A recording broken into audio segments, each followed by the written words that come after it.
Oke, bismillahirrahmanirrahim. Assalamualaikum warahmatullahi wabarakatuh. Waalaikumsalam warahmatullahi wabarakatuh. Ya, kita coba untuk lihat bersama ya dari draft KTI yang sudah dilakukan revisi atas apa yang sudah dikonsultasikan ya pekan lalu. Harapannya sih sudah ada perubahan yang signifikan ya, karena mengingat waktunya kan semakin mendekati hari H untuk pelaksanaan seminar. Karena target saya menginginkan 1 minggu sebelum pelaksanaan jadwal seminar itu difokuskan untuk menulis pembahasan ya. Jadi hasil itu sudah ada, tinggal menulis pembahasan. Karena pembahasan itu sifatnya tidak bisa dikejar dalam 1 malam ya.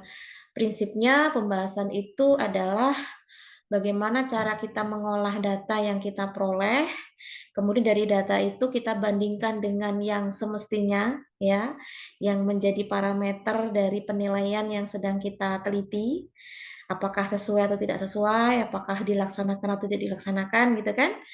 Nah, kemudian eh, kita cari teori-teori yang mendukung dari setiap parameter-parameter yang telah ditentukan tersebut ya. Jadi tidak cuma sekedar menyampaikan ini sesuai, oh ini tidak sesuai. Nah, tapi harus diuraikan dengan penjelasan-penjelasan yang itu bersumber dari referensi. Jadi waktunya tidak boleh terlalu singkat dalam menulis pembahasan karena nanti akan sulit ya untuk mencari yang lebih jelas ya terkait dengan kasus yang dihadapi itu. Makanya kita targetkan 1 minggu sebelum pelaksanaan UAS lagi kan, seminar ya, kalian harus sudah menyelesaikan untuk hasil dan sudah harus segera dimulai untuk menulis pembahasan ya. Jadi revisi-revisi terkait pembahasan. Baik, yang pertama ini yang saya buka punya Mas Sidik ya. Kemarin judulnya adalah gambaran kualitas wadah dan ruang obat emergency trolley di Rumah Sakit Mitra Husada periode November 2024. Kalau dilihat dari aturan atau format ya, format dari penulisan, ini nanti silakan bisa diperbaiki ya, karena bagaimanapun dalam menyusun KTI itu tidak cuma sekedar konten ya atau isi dari penelitian kita, tapi juga diperhatikan format dalam penulisan karena format dan penulisan itu juga mempunyai nilai yang besar ya. Jadi jangan sampai nanti dari segi penulisan itu kita masih tidak memperhatikan format yang telah ditentukan ya, itu sangat disayangkan sekali. Padahal kan itu bisa kita kejar, bisa kita upayakan ya. Nah, dari penulisan judul ini masih dikatakan kurang sesuai ya. Kenapa? Karena kalau menurut aturan ya dalam menulis judul KTI itu harus menggunakan prinsip format piramida terbalik. Tahu ya piramida terbalik itu gimana? Jadi yang paling kecil itu di bawah, yang paling lebar itu di atas. Ini nanti dia bentuknya piramida terbalik seperti ini. Nah, ini belum terbalik ini. Ini justru yang paling kecil di sini atau yang paling apa nama? Ya, yang paling kecil ya ukurannya. Harusnya tidak, harusnya ini yang paling bawah ukurannya. Ya bisa kebayang ya. Jadi bentuknya seperti piramida terbalik. Jadi diatur aja ya. Jadi harus sesuai dengan piramida terbalik. Baik, Bu. Nah, menulis di rumah sakit Mitra Husada ini sebisa mungkin dijadikan satu ya. Jadi tidak di rumah sakit Mitra Husada. Itu jadi nanti dibuat di rumah sakit Mitra Husada dalam satu baris gitu ya. Kalau untuk yang lainnya periode ini boleh di bawahnya gitu ya. Ini catatan dari saya, nanti silakan diperbaiki. Baik, Bu.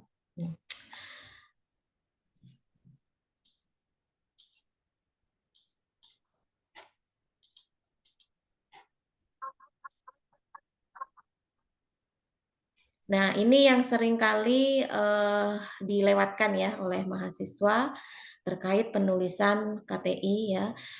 Dilihat dulu di format, berapa sih spasi dalam penulisan? Dan udah dilihat belum formatnya? Spasinya berapa? 2 atau 1,5? Ayo. Lupa, Bu. Bu Rusmini tahu? 1,5 kayaknya, Bu. 1,5, Bu. 1,5 ya. Nah, ini punya Mas Sidik ini masih double ya, masih 2 ya. Dan ini nanti kalau dalam penilaian waktu ujian terhitung fatal ya. Artinya nanti penguji menilai dari segi format penulisannya tidak sesuai, itu sayang banget. Artinya mengurangi nilai yang semestinya itu diterima, kan sangat disayangkan ya. Pokoknya dibaca dulu formatnya ya, jangan sampai nanti tidak sesuai. Karena sekali lagi yang dinilai pada saat seminar itu tidak hanya melulu tentang isinya ya. Itu ada, tapi ada presentasi-presentasinya gitu loh. Jadi penulisan berapa persen, isi berapa persen, bahkan mempresentasikan atau perform kita pun juga dinilai. Jadi semuanya harus saling melengkapi. Jadi sayang kalau selama masih bisa kita upayakan ya. Kalau masalah isi, selama kita kurang memberikan pembahasan yang kurang jelas, nanti ada masukan dari penguji, ya alhamdulillah ya, berarti untuk perbaikan kita. Itu hal yang masih dimaklumi gitu. Tapi kalau masalah format ini kayaknya nggak bisa dimaklumi ya. Kenapa? Karena sudah ada ketentuannya. Nah itu. Nah, di sini spasinya ya diperhatikan ya. Jadi caranya itu dilihat ini di blok dulu ya, kemudian diklik paragraf ini ya. Kita lihat di sini di spacing ya. Ini kan ada before, ada after. Pastikan ini semua adalah 0 ya. Kita setting 0. Nah, ini spasinya adalah 1,5. Ya, ini harus 0 ini. Kemudian spasinya adalah 1,5. Nah, seperti ini harusnya. Nah, jadi ini silakan diperbaiki ya. Jadi ini Baik. saya berikan contohnya dulu ya. Nanti yang seterusnya itu bisa diperbaiki. Nah, ini masih 10 nih, lebar banget. Harusnya 0 ya, diganti 0 dan ini harus 1,5. Nah, seperti ini harusnya ya. Jadi ini sudah saya kasih contoh ya. Jadi pastikan pengaturan untuk spacingnya ya, before dan afternya adalah 0 ya. Kemudian spasinya 1,5. Nah, ini harus semuanya diterapkan ya. Tidak ada yang beda-beda. Kemudian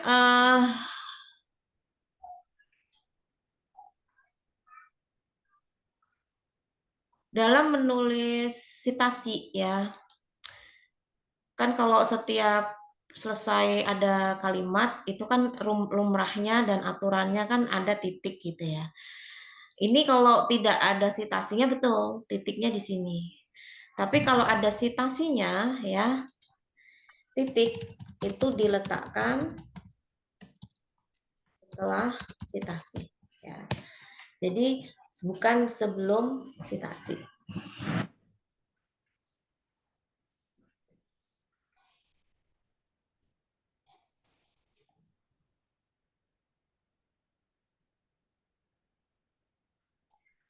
Kemudian kalau menulis citasi, ini sebenarnya ada juga ya aturannya ya. Aturan yang semestinya saja. Jadi kalau kaitannya dengan buku atau modul atau perundang-undangan yang itu ada instansi atau badan yang tertentu yang mengeluarkan ya, itu lumrahnya aturannya adalah nama tahun ya. Nah, nama di sini ini bisa personal atau bisa instansi atau institusi. Jadi undang-undang itu yang mengeluarkan atau yang menuliskan siapa gitu ya. Nanti bisa dilihat. Jadi tidak nulisnya tidak Undang-Undang Kesehatan nomor 36. Kalau mau nulisnya seperti ini harusnya ada di awal kalimat. Menurut Undang-Undang Kesehatan nomor 36 bla bla bla bla bla bla gitu. Tapi kalau untuk citasi berbeda penulisannya ya. Kalau ini kalau mau ditulis seperti ini harusnya ada di kalimatnya. Jadi tahu menurut Undang-Undang Kesehatan nomor sekian tahun sekian, upaya kesehatan merupakan bla bla bla bla bla. Tapi kalau untuk sitasi tidak bisa. Sitasi tetap mengikuti format untuk penulisan sitasinya ya. Jadi nama ini bisa nama personal, nama orang yang memang menuliskan tentang itu, atau institusi atau badan atau lembaga ataupun yang pokoknya yang mengeluarkan aturan itu atau yang menuliskan itu. Baru tahun. Jadi tidak perlu ada nomor 36 dan sekian-sekian. Ya. Jadi dilihat lagi di formatnya. Jadi harus sesuai dengan ketentuan, ya. Nah, ini juga sama ya. Jadi Permenkes nomor ini harus disesuaikan dengan aturan penulisan sitasi.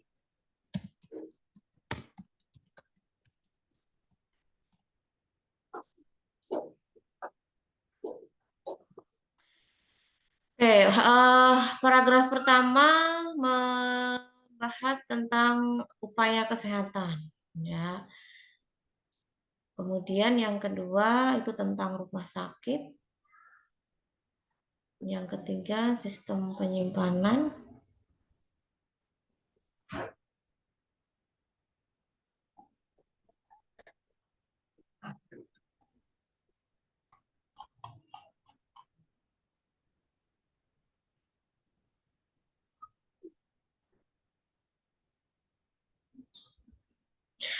Nah, ini coba nanti ini terlalu tiba-tiba ya.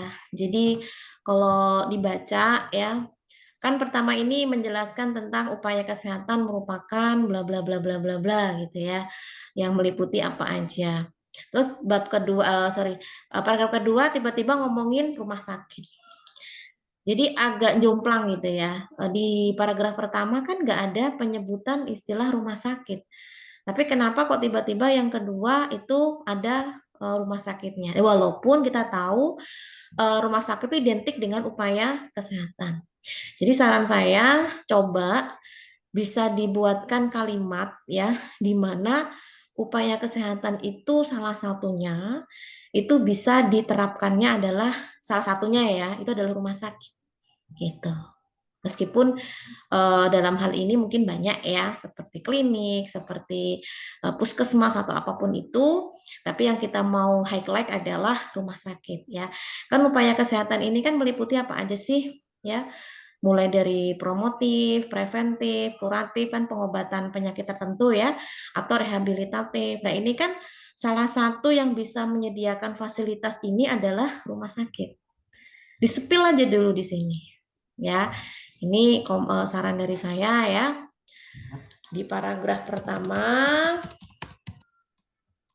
disepil terkait salah satu 4 yang bisa digunakan untuk menerapkan upaya kesehatan. Salah satunya adalah rumah sakit.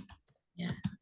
Baru nanti nyambung di paragraf keduanya ngebahas tentang rumah sakit. Karena kalau tidak ada kaitannya dengan si upaya kesehatan ini, nanti orang akan membacanya bingung gitu. Kok tiba-tiba ngebahas rumah sakit? Paham ya penjelasan saya? Jadi di-spill dulu terkait rumah sakit di sini, walaupun nggak dijelaskan detail, nah baru nanti di paragraf keduanya itu dijelaskan. Boleh seperti itu. Jadi rumah sakit adalah institusi pelayanan kesehatan, bla bla bla bla bla bla bla gitu ya. Bu. Oke.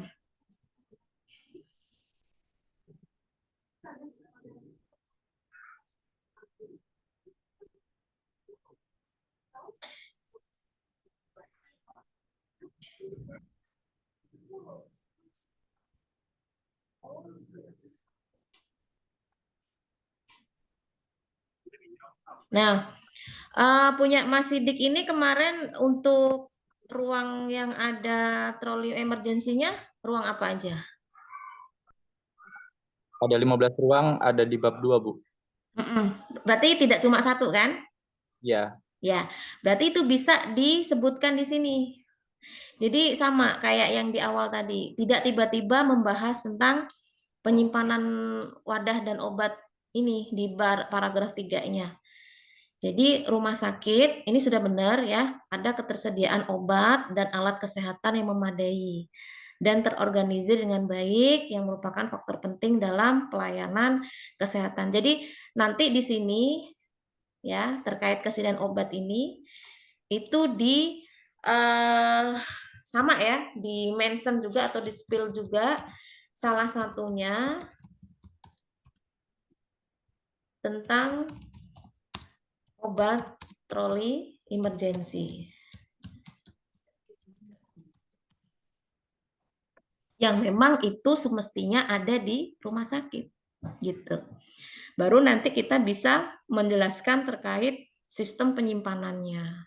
Kalau seperti ini kan dia masih ngegantung ya, artinya sama kayak tadi itu, tidak ada istilah rumah sakit tapi tiba-tiba muncul rumah sakit di sini gitu. Jadi bisa ditambahkan ya, nanti terserah aja mau dibuat kalimat seperti apa, yang jelas di dalamnya itu ada sedikit menyebut salah satunya adalah obat troli emergency gitu. Yang itu di ruang mana aja secara umum ya, nggak mesti harus yang ada di mitra dulu. Pokoknya secara umum obat troli emergency ini tuh ada di mana aja pada umumnya. Disebutin secara umum aja dulu. Baru nanti kita bisa ngebahas terkait sistem penyimpanan obat ini yang memang itu merupakan bagian penting dalam tata kelola obat di rumah sakit. Gitu. Bu. Iya, baik. Nah, kemudian ketersediaan obat yang tepat dalam memberikan pelayanan medis optimal pada situasi darurat.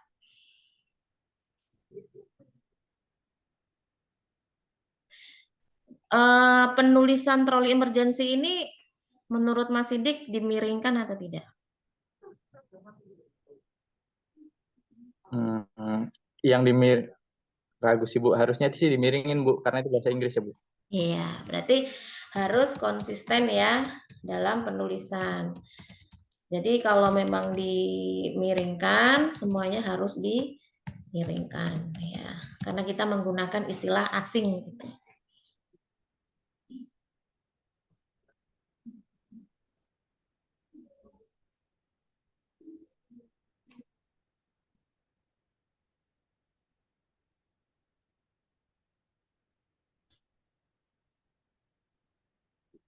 Nah ini kan ya, ini penulisannya troli emergency sesuai bahasa Inggris, terus ini adalah troli emergency biasa ya. Jadi kita harus konsisten ya dalam penulisan sesuai dengan judul, berarti menggunakan istilah troli emergency pakai bahasa Inggris ya. Jadi semuanya harus menggunakan bahasa Inggris. Caranya sih kalau memang mau ini pasti tahu ya, kesalahannya itu kita copy aja, nanti baru kita cari untuk diganti ya, replace gitu. Jadi apa nih terkait troli emergency ya? Troli emergency, nah digantinya yang bahasa Inggris. Nanti dia secara otomatis akan merubah semuanya. Tuh. Ada 10 kesalahan ya. Jadi Mas Sidik nulis troli emergency ada 10 kayak gini. Kan harusnya harus yang ini. Jadi diganti saja. Jadi secara otomatis akan merubah 10 kesalahan itu menjadi troli emergency. Itu ya. Baik, Jadi Bu. memang harus dibaca satu-satu.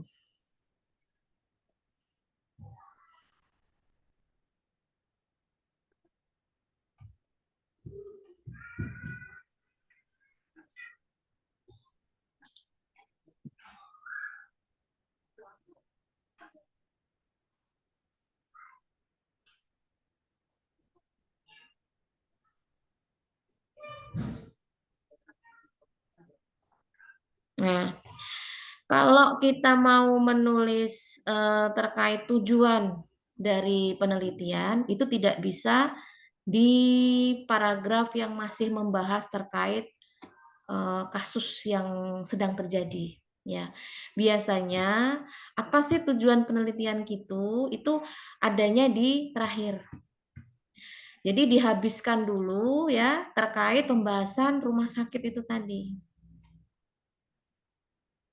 Jadi jangan ada kalimat penelitian ini dilakukan untuk belum, karena di bawahnya masih ngebahas terkait pentingnya trolley emergency di rumah sakit. Ya, jadi kalau sudah selesai nih kita mengutarakan apa yang terjadi, kemudian semestinya bagaimana, ketentuannya bagaimana, baru kita mengeluarkan jurus yang terakhir. Ingin menunjukkan dari latar belakang yang sudah kita uraikan itu permasalahannya apa, semestinya bagaimana, baru kita bisa memberikan solusi. Kan istilahnya itu apa yang kita lakukan ini harapannya bisa bermanfaat gitu ya dengan permasalahan yang terjadi di lapangan. Makanya dengan hasil yang nanti diperoleh itu akan menjadi gambaran kepada kita kondisi terutama di rumah sakit tempat kita penelitian itu bagaimana gambaran tempat penyimpanan untuk obat trolley emergensinya sudah sesuai atau belum dengan standar yang telah ditentukan ya. Jadi ini kurang tepat kalau diletakkan di sini. Ya. Ini di bawah ini harusnya.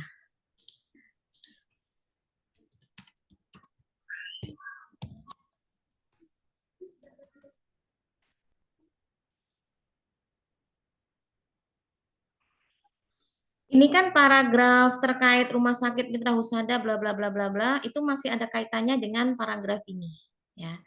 Pada prinsipnya dalam menuliskan uraian dalam paragraf itu kita harus kenyang dulu membahas itu dalam satu paragraf.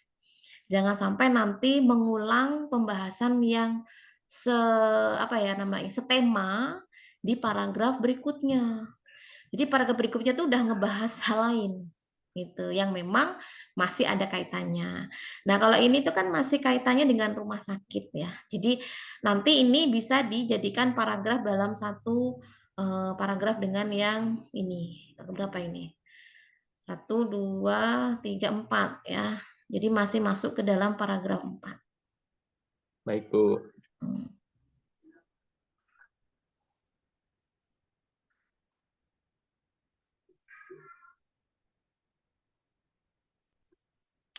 Coba nanti dibaca lagi, Mas. Ini sebenarnya ada kemiripan ya, masalah yang sering ditemui di rumah sakit ya, kaitannya dengan trolley emergency ya, yang itu tidak memenuhi standar atau SOP. Nah, di sini juga dijelaskan ada permasalahan terkait sistem penyimpanan. Ini kan sama ini, sama yang ini. Ya enggak? Iya, Bu. Ini jadi satu aja. Atau digabungkan. Kalau ini cuma sampai sini, mungkin mau ditambahkan lagi nih. Apa ini? Di sini. Nih, permasalahan tersebut dapat meliputi kurangnya ketersediaan obat, kerusakan wadah obat, jadi di ini satu sehingga tidak double dalam hal menguraikan. Ya, karena ini sama ini. Terkait dengan permasalahan yang sering terjadi, terutama di rumah sakit. Baik, Bu. Gini Mas Indik, ini sebenarnya sudah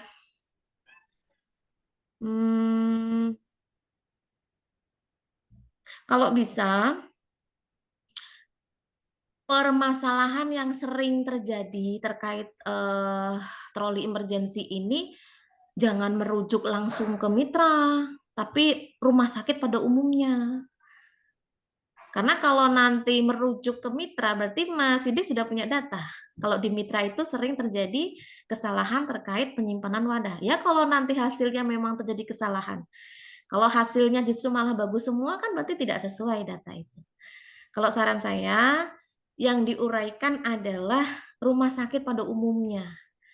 Kesalahan-kesalahan yang sering terjadi di rumah sakit pada umumnya. Baru nanti kita terapkan di rumah sakit pilihan kita, yakni rumah sakit Mitra Usada yang merupakan rumah sakit tipe C bla bla bla bla bla bla. Nah, itu. Paham Mas Sidik ya? Paham, Bu. Jadi biar tidak langsung tertuju kepada rumah sakit mitranya, ini kan di rumah sakit mitra troli emergency namun kenyataannya berarti dia punya data dong ya kan, padahal kan ini baru latar belakang ya. Kalau latar belakang itu sifatnya umum, jadi tidak hanya merujuk pada rumah sakit tertentu, tapi secara umum yang sering terjadi kesalahan untuk pengaturan atau pengelolaan untuk obat emergency ini, troli emergency ini yang seperti apa? Oh ya, misalkan kurangnya ketersediaan obat, kerusakan wadah obat, itu kan umum nih. Tapi kan tidak semua rumah sakit itu terjadi kesalahan seperti itu. Mungkin hanya satu aja, mungkin hanya dua, atau mungkin sama sekali nggak ada, atau sudah mengikuti SOP yang semestinya gitu ya. Jadi nanti bisa diperbaiki. Nah, baru paragraf terakhir bisa kita utarakan maksud tujuan kita apa. Khususnya di Rumah Sakit Mitra Husada yang merupakan rumah sakit umum apa tadi itu? Nih, yang merupakan rumah sakit umum tipe C yang menjadi salah satu rujukan dari rumah sakit di Kabupaten Brengsek. Nah, berarti kan ada nilai penting di sana. Kalau memang rumah sakit ini tuh dari rumah sakit yang besar ya, memfasilitasi untuk rujukan dari berbagai wilayah atau berbagai puskesmas yang ada di sana gitu kan. Jadi sayang sekali kalau ada ketidaksesuaian dengan SOP yang telah ditentukan. Nah, itu kan berarti ingin menunjukkan bahwa penelitian kita itu berarti.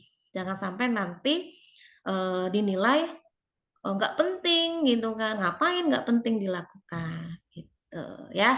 Ini untuk latar belakangnya nanti bisa dipelajari lagi atau bisa direvisi lagi ya. Oke, kemudian perumusan masalah. Bagaimana gambaran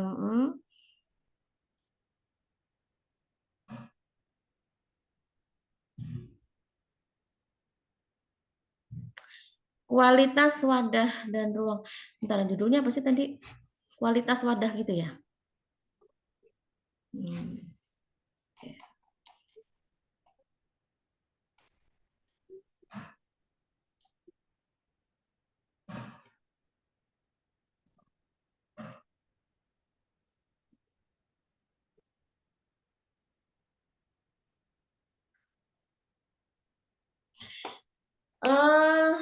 Kemarin itu judulnya memang kualitas wadah atau penyimpanan ya, sistem penyimpanan wadah ya. Yang dinilai, yang mau dilihat itu kualitas wadahnya atau sistem penyimpanan wadahnya. Kalau dari judulnya memang diubah Bu, karena ditambah November itu sama dihilangin kayak kemarin tuh. Sebentar Bu. Karena di sini ada manfaat akademisnya adalah tentang kualitas sistem penyimpanan wadah dan ruang obat troli emergency. Bukan kualitas wadah. Beda ya. Kalau sistem penyimpanan kan berarti ada step-stepnya itu. Penyimpanan itu kan sifatnya tidak cuma merujuk satu parameter kan, ada beberapa parameter. Tapi kalau cuma kualitas wadah berarti cuma wadahnya doang yang dinilai gitu ya. Kayaknya memang lebih bagus yang sistem penyimpanan itu. Ya, sistem penyimpanan wadah dan obat troli ini, ruang obat troli emergency ini. Iya Bu, dari gambaran kualitas sistem penyimpanan. Ya, bukan kualitas wadah. Nanti kalau nanti wadahnya terbuat dari apa gitu kan. Ya mungkin kalau itu salah satu parameternya kan mungkin ada beberapa parameter lain gitu kan. Kalau kita ngomongin penyimpanan kan berarti ada beberapa yang perlu kita perhatikan, entah tempat penyimpanannya, caranya, atau perlakuannya gimana, ada nggak yang perlu dicatat, segala macam. Bukan sekedar kualitas dari wadahnya yang untuk tempat si obat tersebut gitu. Ya. Baik Bu.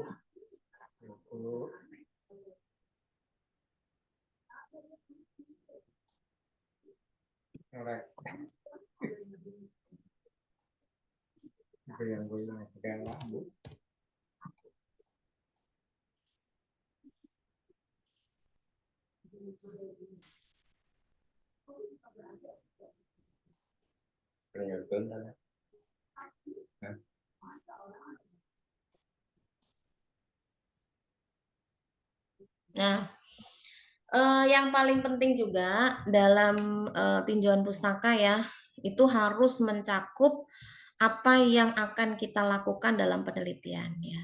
Karena di sini itu akan meneliti tentang kualitas sistem penyimpanan ya, berarti harus ada standarnya. Nah, ini memang sudah ditulis di sini. Nah, inilah yang nantinya akan diamati ya, atau yang akan evaluasi ya, maksudnya akan dicek apakah sesuai atau tidak sesuai ya. Tapi pastikan yang namanya setiap tulisan atau uraian yang ada di tinjauan pustaka itu harus ada sitasi atau sumbernya ya. Ini wajib ya, jadi tidak boleh tidak. Ini contohnya ya, fungsi rumah sakit. Ini belum ada ini referensinya ya.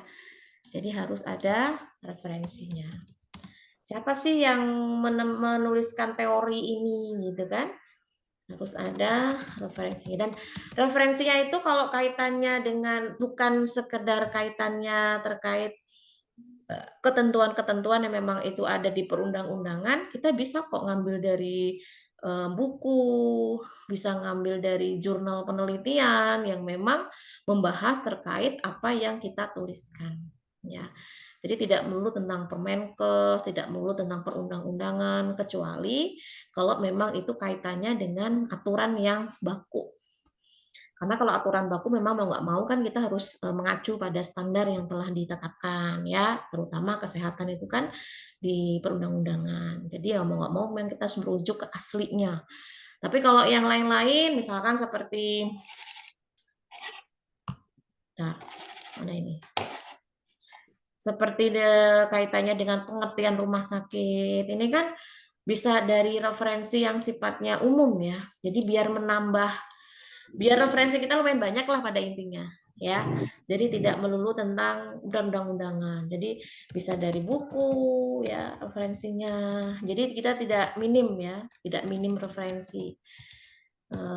Dari buku atau dari e-book ya, kalau mau yang gratisan di internet yang kaitannya terkait rumah sakit ya, pengertiannya apa, atau dari jurnal penelitian ya yang memang di dalamnya ada keterangan atau ada uraian terkait rumah sakit, itu bisa kita ambil jadi referensi gitu. Jadi semakin banyak referensinya semakin bagus karena menambah kualitas dari tulisan kita. Karena pada prinsipnya kan kalau D3 ini kita tidak bisa mencetuskan teori ya. Artinya bukan penemu gitu ya. Bukan penemu yang menemukan teori baru itu enggak. Kita justru malah harus banyak menggunakan teori-teori yang sudah ada. Ya tentunya harus ini ya harus ilmiah ya, bukan yang tidak ilmiah gitu. Artinya yang dikeluarkan secara resmi gitu ya. Buku itu kan resmi. Kemudian dari e-book atau dari jurnal penelitian yang sudah dipublish itu kan sudah resmi semua. Artinya itu bisa menambah kualitas dari penulisan kita. Karena nanti penguji akan melihat bobot dari penelitian kita itu seberapa banyak referensi yang kita gunakan. Kalau referensinya minim, wah ngadi-ngadi nih gitu ya. Jadi apa namanya kita tidak berdasar atau kita tidak berlandaskan dengan teori yang ada. Itu ya pesan saya. Kalau yang kaitannya bukan tentang ketentuan baku, kita bisa ngambil dari referensi secara umum. Gitu. Karena saya lihat di KTI-nya Mas Sidik belum banyak ya referensinya. Kebanyakan masih tentang Permenkes, yang itu pun Permenkesnya sama semua ya. Jadi nanti daftar pustaka akan minim sekali. Padahal yang namanya KTI atau tugas akhir itu daftar pustaka itu bisa berlembar-lembar ya. Artinya mendukung dari penulisan kita. Tuh. Jadi nanti ini silakan ditambahkan dari referensi yang ada kaitannya dengan rumah sakit. Yang namanya mengambil referensi itu tidak mesti harus sama plek. Justru kalau sama plek, ketiplek itu kita plagiat. Nah, nanti kalau kita ada aturan pengecekan plagiasi, kita kedetek ngopi punya orang. Ya. Artinya dalam hal ini kita boleh comot sana, boleh comot sini digabungkan menjadi satu kalimat yang sepadan. Ya, misal Mas Sidik mencari pengertian rumah sakit merupakan salah satu sarana kesehatan bla bla bla sampai titik itu dari referensi A. Nah, nanti tulisan yang kedua, rumah sakit didefinisikan sebagai institusi itu dari referensi B itu boleh. Nah, gimana Bu caranya nanti nulis referensinya atau citasinya? Ada 2 referensi dalam satu citasi tersebut. Ya, jadi tidak mesti harus satu-satu, enggak. Sebenarnya kalau dilihat dari paragrafnya semakin banyak, itu harusnya referensinya juga semakin banyak. Karena kalau cuma satu, nanti akan terdetek plagiat. Karena hanya sumber dari satu aja. Kan nggak mungkin tuh segitu seabruknya diambil dari satu referensi. Sama copy paste gitu ya. Jadi untuk mensiasatinya adalah kita bisa menambahkan referensi dari yang lain. Meskipun nggak sama plek kita ambil semuanya, tapi maknanya bisa kita ambil. Misalkan di situ menjelaskan tentang fungsi dari rumah sakit. Kita mau bikin kata-kata sendiri pun boleh. Tapi yang penting sumbernya, makna itu berasal dari referensi tersebut. Gitu ya. Jadi memang dalam hal ini tuh kita tidak hanya dituntut untuk bisa meneliti, mengambil data, membahas, tetapi juga bagaimana kita bisa belajar menulis, menyusun kalimat yang itu bisa berkesinambungan dan bisa nyambung gitu ya. Jadi nggak bingung gitu orang baca itu nggak nge-lag ya. Kok tiba-tiba ini, oh kok tiba-tiba. Ibarat kata kalau kita ngobrol nih, kita lagi ngobrolin terkait makanan kesukaan gitu ya, lagi asik ya tiba-tiba ada teman yang nyeletuk ngobrolin yang lain kan, kesannya itu sebagai pendengar itu kan nggak enak ya, maksudnya apa sih nggak nyambung orang lagi ngomongin itu ngomongin lain. Nah itu kurang lebihnya seperti itu juga dalam menulis KTI ya. Jadi kita harus gimana caranya itu berkesinambungan ya satu dengan yang lain. Tuh. Ini juga sama fungsi rumah sakit ya. Silahkan nanti bisa ditambahkan referensinya. Ini juga belum ada referensinya ini. Segini banyaknya juga belum ada ya. Ini bisa ini dua citasi. Ya kalau satu minim ya. Peran rumah sakit ini juga ditambahkan referensinya, nggak boleh tidak ya. Ini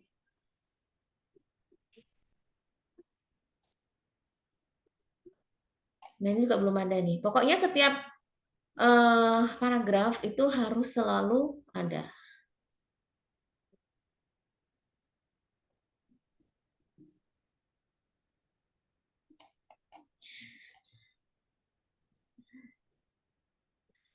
Pengelolaan troli emergensi.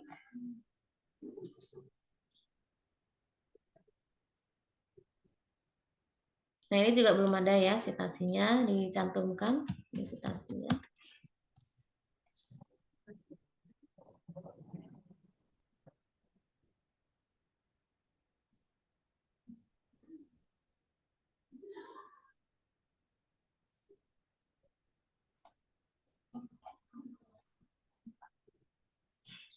Nah, untuk syarat standar obat dan wadah troli emergensi ya, ini kan berarti baku ya.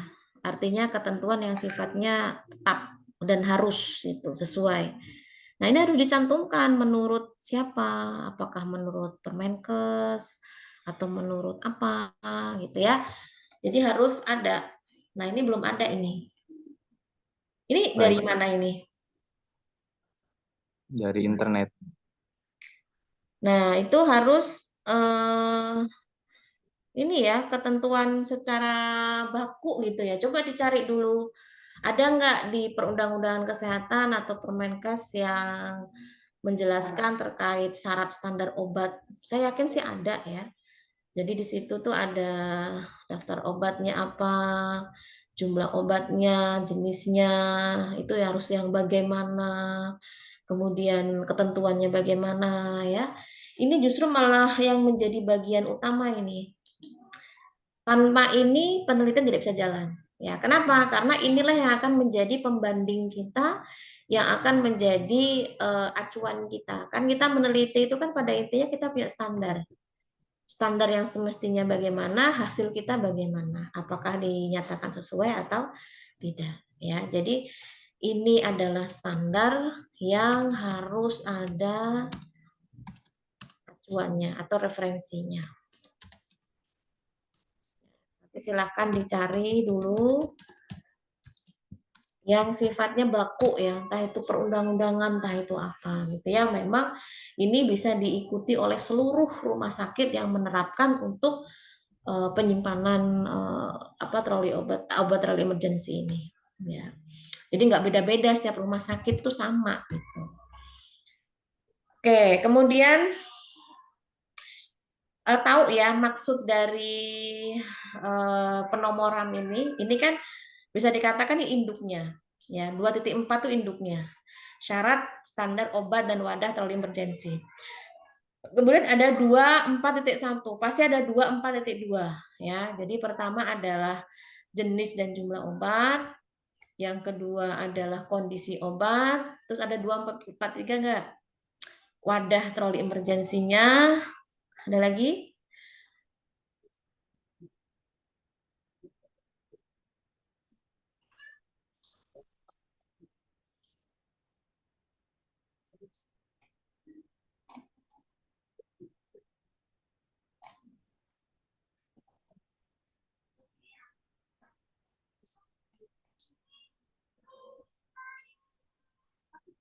Dua titik lima ini apa ini? Ada 2.4 mana?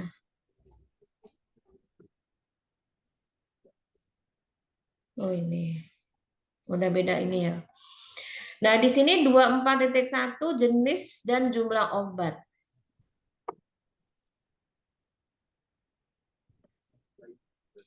Tapi di dalamnya ada daftar obat, jumlah obat, sama jenis dan jumlah alat kesehatan. Ini maksudnya gimana ini?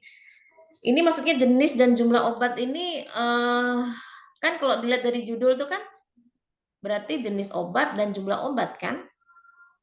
Ya enggak? Iya, Bu. Iya, Bu. Tapi isinya ada daftar obat, ada jumlah obat, ada jenis dan jumlah alat kesehatan. Nah, ini tidak sinkron ya, harusnya sesuai dengan judul.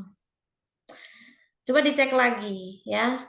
Seharusnya kalau judulnya daftar obat, jumlah obat, jenis dan jumlah alat kesehatan, harusnya daftar dan jumlah obat dan jenis jumlah alat kesehatan. Di troli emergency itu juga ada alat kesehatan juga ya? Ada, Bu. Nah, ini mau diamati juga nggak? Sebenarnya nggak ngamatin isinya sih, Bu. Obatnya aja kan? Ngamatin boxnya itu udah sesuai standar, sama nyimpennya di ruangannya udah standar apa belum, Bu? Oke. Nah, nanti disesuaikan nama judulnya ya ini ya. Iya, Bu.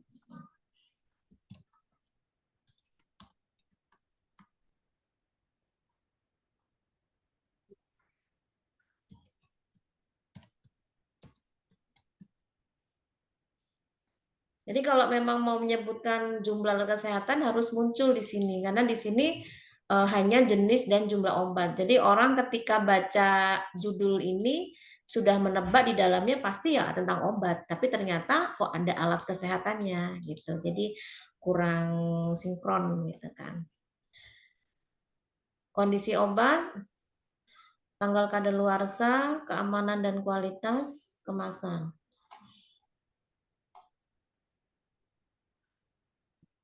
Nah, sebenarnya dalam menulis itu ada ketentuan ya, banyaknya kalimat atau banyaknya kata, apalagi yang terhitung dalam satu paragraf.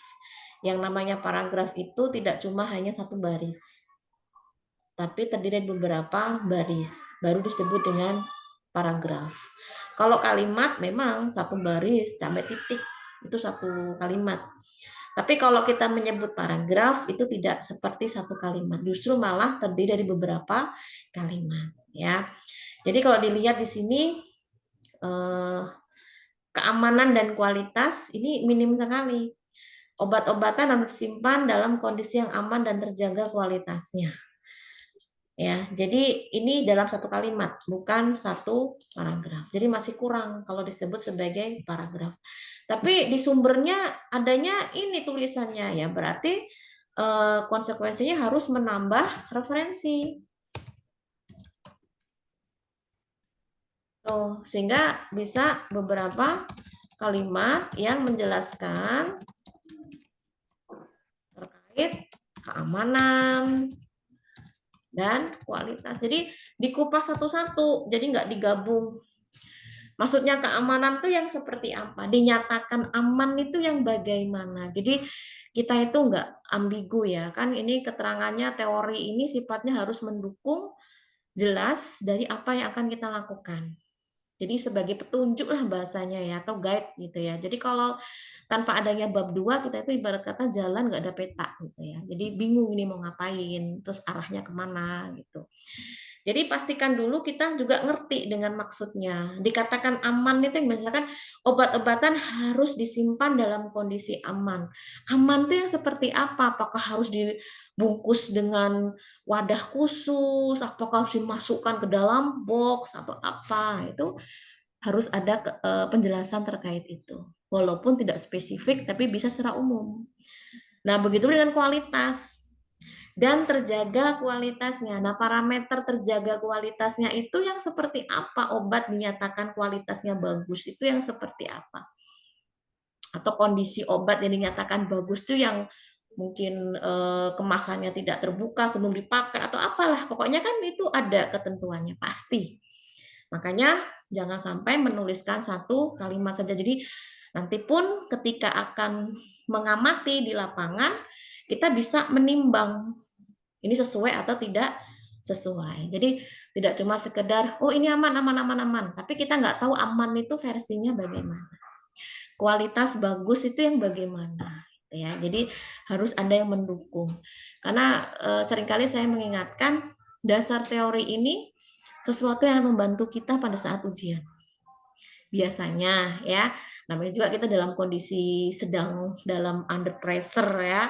Walaupun sebenarnya biasa aja sih seminar, tapi kebawa aja suasananya ya. Apalagi ditonton banyak orang, ada penguji segala macam, tapi pengujinya mungkin pertanyaannya agak membuat belibet gitu ya, membuat kita harus berpikir keras. Hal sepele aja bisa blank ya. Ditanya apa itu rumah sakit itu bisa blank dalam pikiran kita. Itu hal yang normal, manusiawi. Tapi paling tidak dengan adanya tinjauan pustaka ini akan membantu mengingatkan kita, akan mengarahkan kita. Oh iya tentang ini, oh iya tentang ini. Gitu. Tapi kalau referensi kita minim, tinjauan pustaka apalagi, kita akan kesulitan dalam menjawab. Biasanya penguji itu akan menanyakan hal-hal yang dasar, ya. Artinya hal-hal yang sebetulnya itu udah harusnya ngerti. Tapi tapi namanya juga orang lagi dalam tekanan ya, jadi kaget atau mungkin bingung. Nah, berarti dengan referensi atau dengan tinjauan pustaka itu akan memudahkan. Itu sih pesan saya ya. Jadi jangan sampai nanti kualitas dari bab 2 ini masih kurang gitu ya. Sama dengan kemasan. Obat-obatan harus dikemas dengan baik dan mudah diakses. Oke. Harus dikemas dengan baik itu yang seperti apa? Ini pasti ada kriterianya.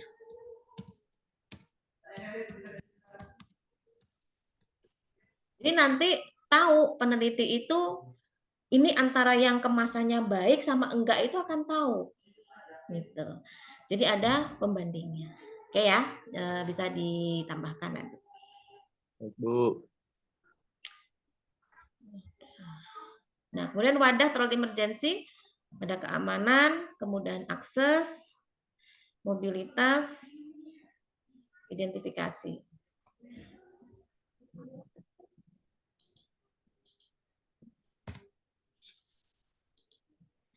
Standar akreditasi rumah sakit.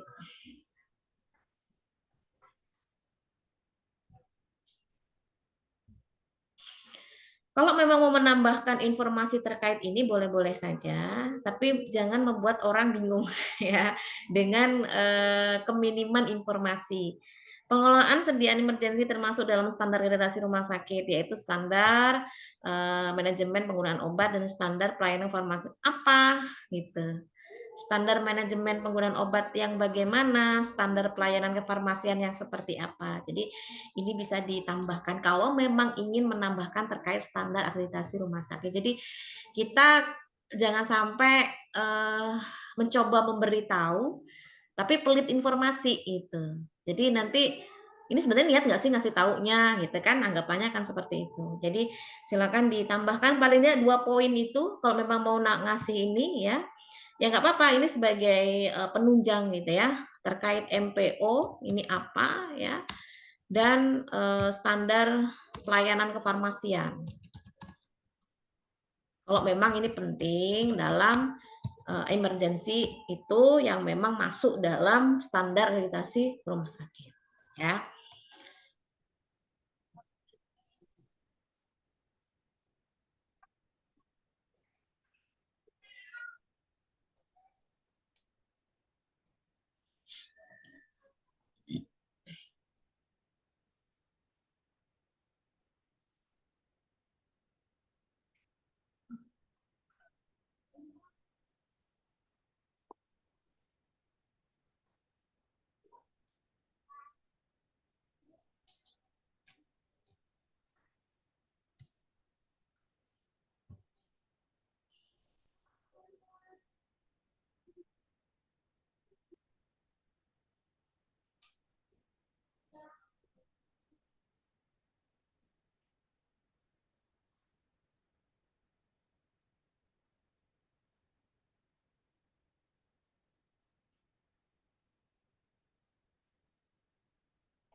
Oke, kemudian sama juga untuk yang subbab selanjutnya ya. Jadi harus jelas ini tuh rujukannya dari mana sumbernya gitu kan.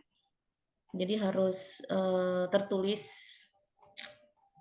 yang mana tadi? Nih, kualitas sistem penyimpanan wadah obat.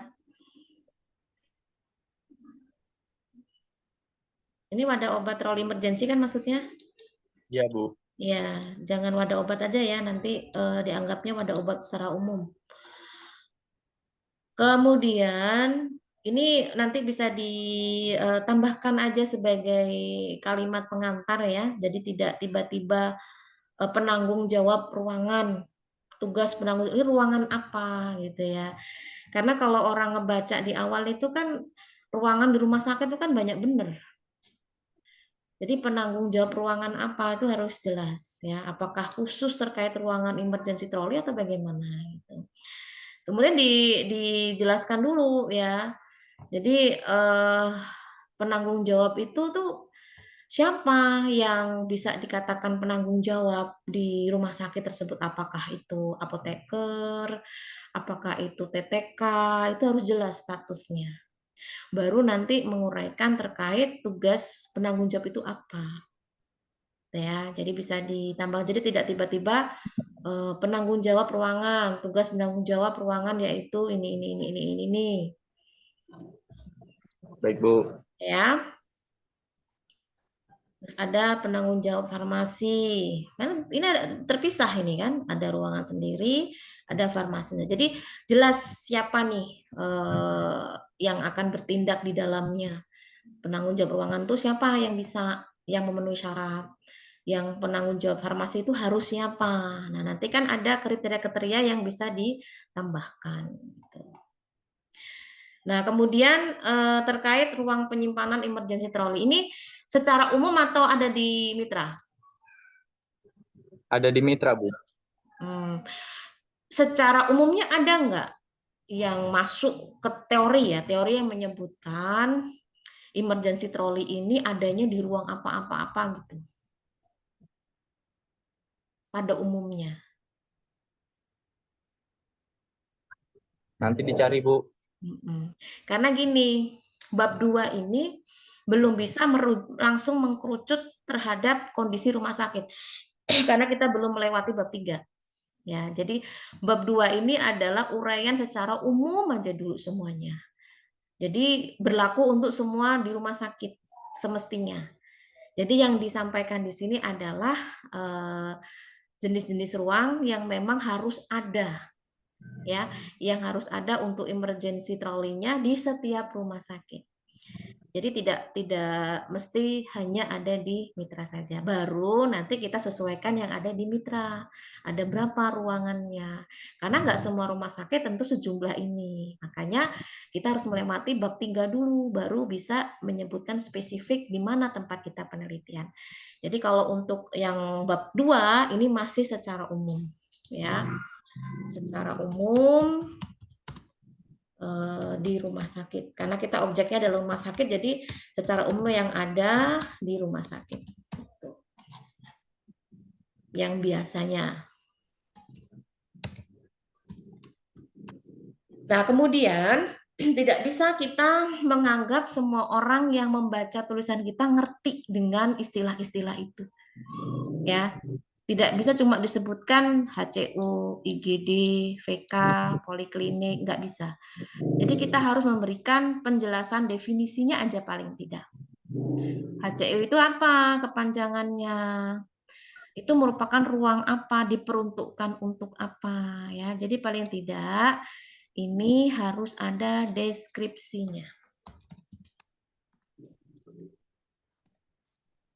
Baik, Bu. Jadi mau hemodialisa itu ruangan untuk apa?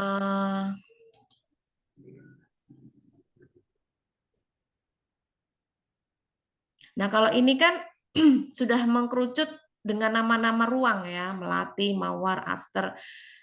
Tentunya di rumah sakit lain akan berbeda juga namanya. Makanya kita tidak boleh merujuk pada nama ruangannya. Tapi penyebutannya itu ruang apa? Apakah dia ruang bayi ya, apakah dia ruang VIP atau apa, atau instalasi bedah sentral atau poliklinik atau apa gitu ya. Jadi nanti ini diperbaiki lagi, harus ada deskripsinya dan secara umumnya yang itu berlaku secara nasional rumah sakit di Indonesia yang memang nama ruang itu sudah menjadi hal yang lumrah ada di sana. Baik, Bu. Kualitas sistem penyimpanan obat ini harus ada sumber ya, ini wajib ada referensinya. Kalau kebingungan terkait referensi yang menyatakan, mungkin kan kalau di rumah sakit itu kan udah ada SOP ya, SOP yang memang itu dipegang sebagai acuan untuk mengevaluasi apakah sistem itu berjalan atau tidak. Coba dilihat di SOP-nya itu. Kan pasti ada referensinya. Nah, kita bisa menggunakan referensi yang tercantum pada SOP. Atau ngobrol deh sama apotekernya, mungkin minta tolong memberikan arahan untuk referensi yang kaitannya dengan kualitas sistem penyimpanan wadah obat ini apa. Karena nggak mungkin ini hanya berlaku di rumah sakit mitra. Pasti akan berlaku di rumah sakit yang lain. Berarti kan ini nasional. Artinya pasti ada standar bakunya dan itu sudah menjadi hal yang apa ya, semestinya gitu ya. Dan itu diikuti oleh semua instansi rumah sakit gitu ya. Itu sih arahan saya ya. Jadi bisa dilihat dari SOP-nya, di situ referensinya dari mana nih, atau mungkin bisa dikomunikasikan dengan apotekernya ya untuk bisa ngasih masukan kaitannya dengan sumbernya seperti apa. Baik, Bu.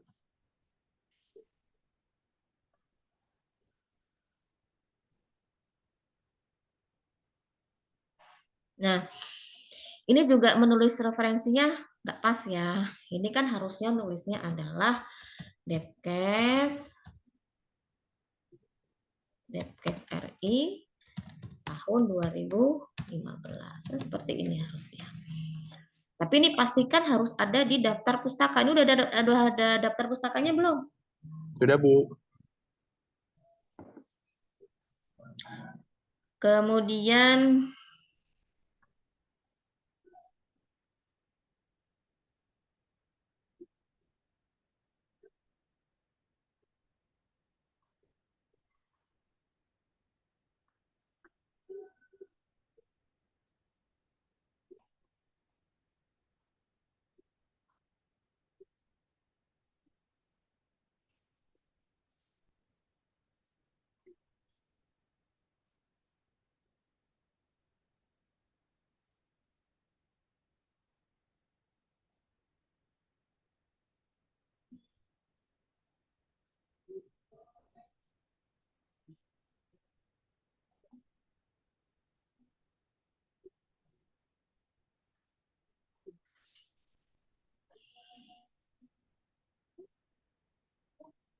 Ini Mas Sidik ngambil dari mana ini? Kalau kelengkapan obat pada obat ini terdiri dari ini A, B, sama C.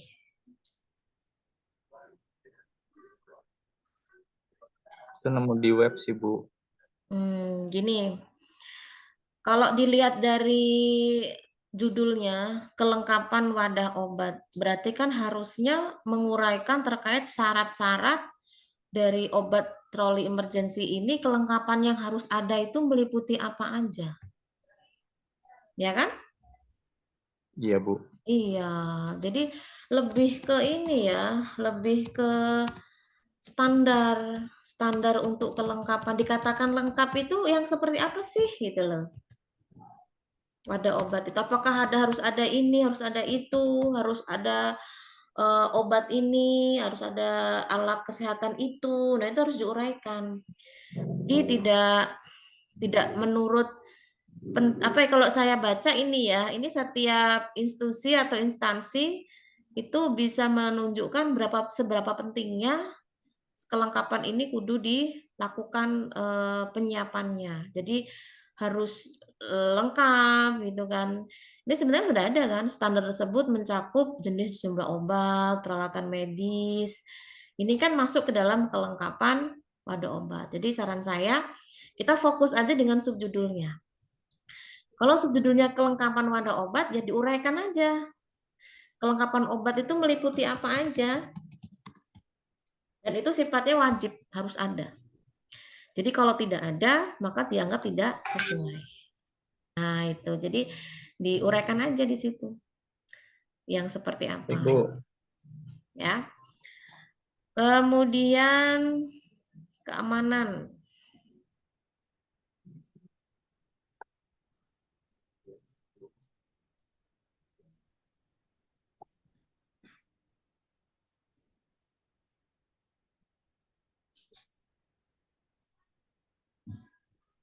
Nah, keamanan wadah obat.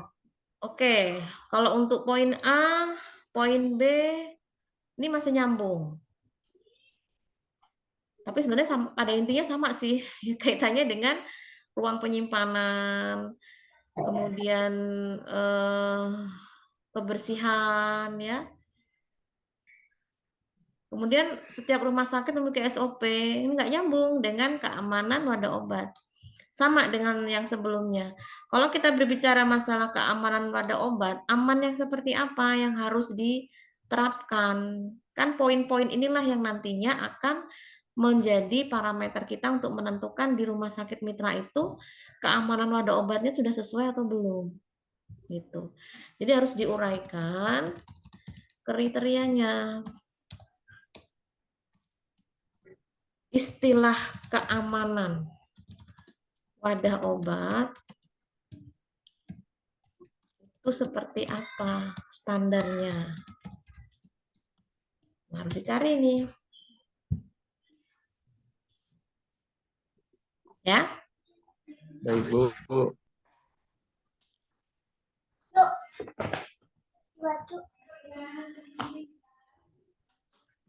Saya sebentar dulu ya, mau ngebenerin anak, mau ngaji dulu bentar.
Oke, ini juga sama ya untuk pencegahan kerusakan.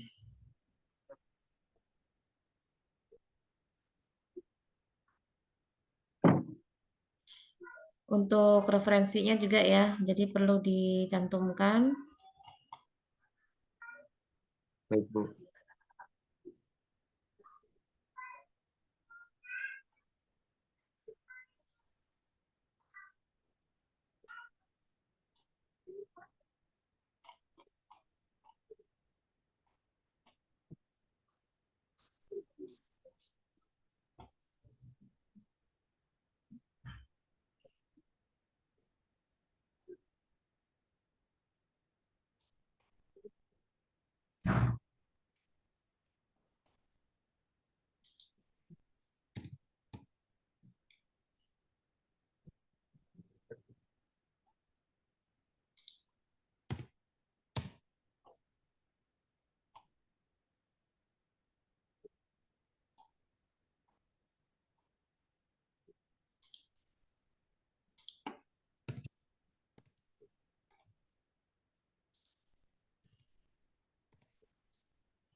Itu sekolah apa rendah?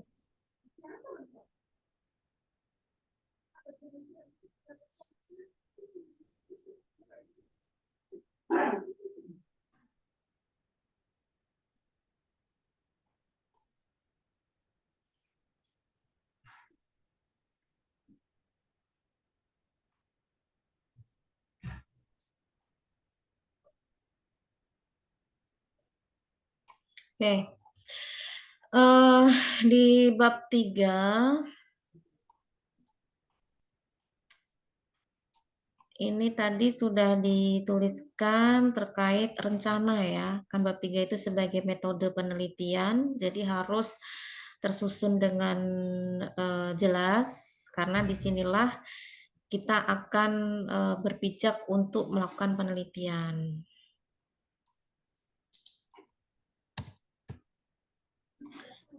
Dan ini menggunakan desain deskriptif kualitatif. Pendekatannya dipilih untuk menggambarkan secara mendalam tentang kualitas wadah dan ruang obat troli emergency. Fokusnya untuk memahami kondisi maupun tanpa melakukan.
Nah, kalau dilihat dari metode penelitian, nanti ada beberapa parameter yang akan diamati ya.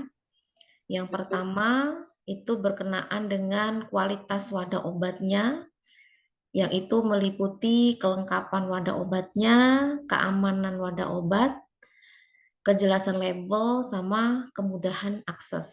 Ya. Ini di setiap ruang, gitu kan? Iya, Bu.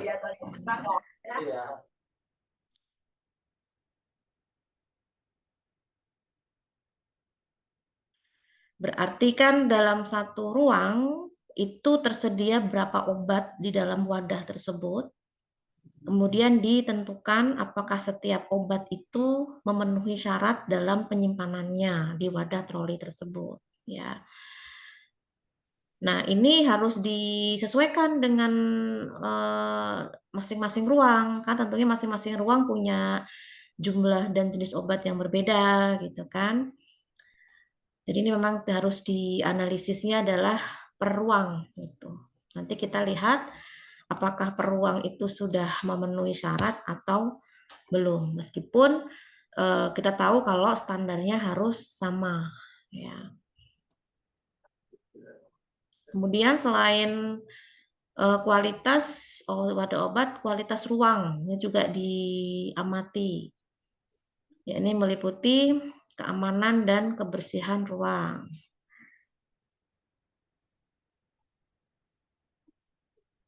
Aspek pencahayaan.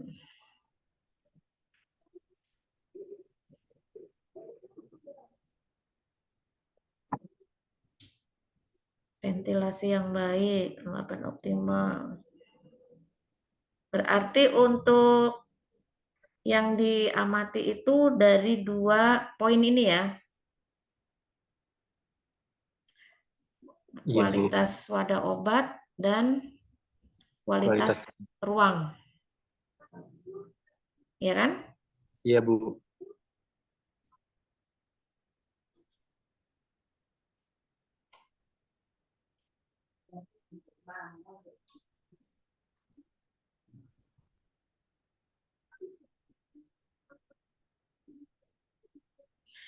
Oke. Terkait prosedur penelitian, sebenarnya kalau prosedur penelitian itu sifatnya lebih spesifik ya. Satu, lebih spesifik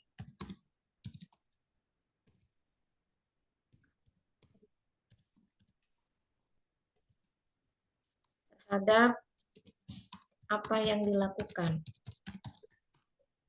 Yang memang itu kaitannya dengan proses pengambilan data.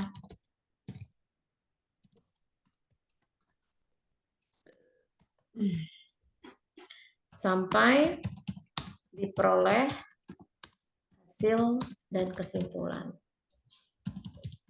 Artinya apa? Dalam membuat proposal penelitian, survei penelitian, itu tidak termasuk dalam prosedur penelitian. Itu adalah langkah-langkah administratif. Ya.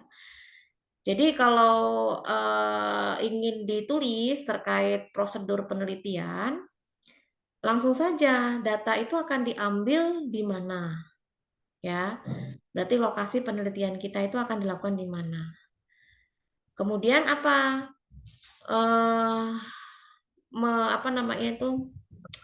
Mencari informasi berkenaan dengan ruang, jumlah ruang yang ada di rumah sakit mitra yang tersedia, troli emergensi ada berapa. Tuh. Nah setelah itu apa tahapannya? Berarti kan masing-masing ruang kita amati, gitu kan? Kita periksa satu-satu berdasarkan kriteria yang sudah kita tentukan.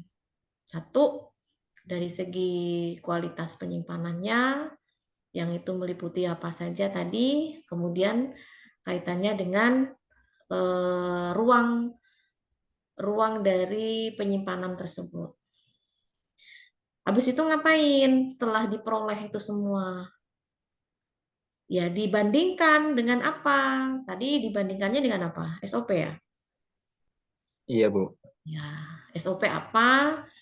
Bila perlu di sini perlu perlu dicatat SOP di rumah sakit itu pasti ada nomornya. Ya, nomor SOP-nya itu pasti ada. Jadi harus jelas SOP nomor apa yang itu memang yang mengeluarkan adalah mitra. Pasti kan ada itu. Nah, habis itu ngapain? Setelah dibandingkan, kita hitung berdasarkan ketentuan yang sudah ditentukan ini presentasinya. Sesuainya berapa, dibagi berapa yang tidak sesuai, dikali 100 misalkan. Setelah itu ngapain lagi? Nah, itu kan sebuah tahap yang memang harus dilakukan dalam proses prosedur penelitian untuk memperoleh data. Hingga sampai diperoleh hasil seperti itu. Nah, tadi itu kan ada tahap ini ya, wawancara misalkan. Wawancara ini dilakukan bersamaan dengan saat pengamatan atau peneliti pengamatan dulu baru wawancara. Ini kan teknis ini. Misal kan kita datang ke setiap ruang itu kan pasti disambut sama petugasnya.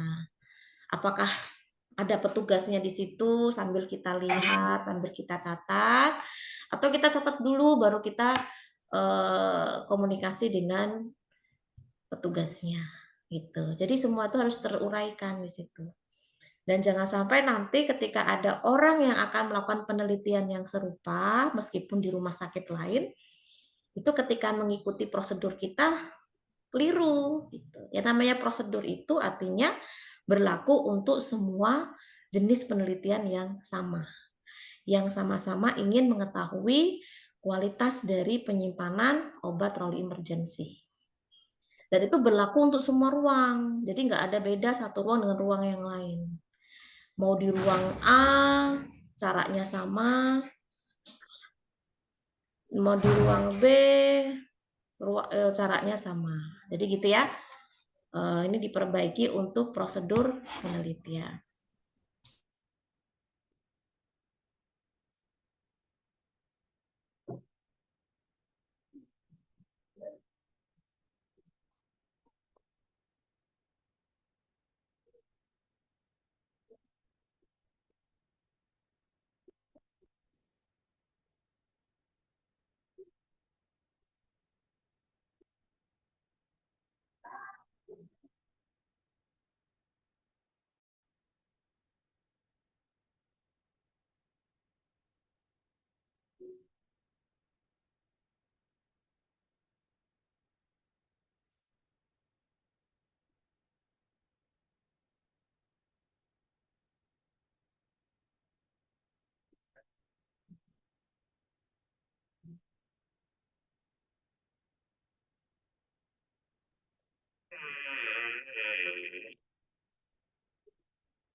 Nah, untuk bab pembahasan ini kurang ya judulnya ya.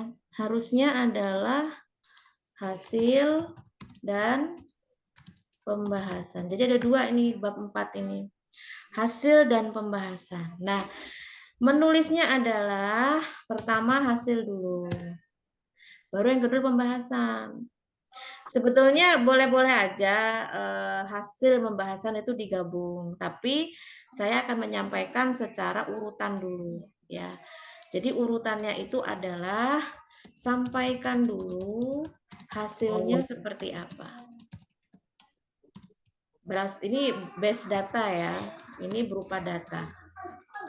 Nah dari data-data itu baru kita uraikan sekaligus dibahas dari data yang disampaikan baru dibahas.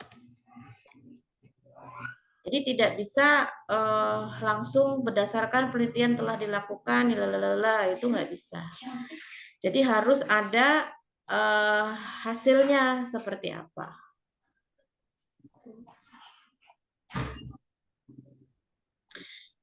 Nah, kalau ingin mencantumkan SOP, ini kan SOP yang ada di rumah sakit kan? Iya, Bu. Ini adanya di metode.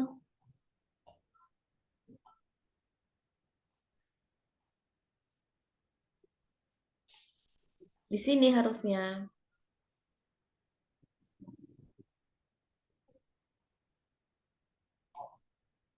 Nih, standar SOP.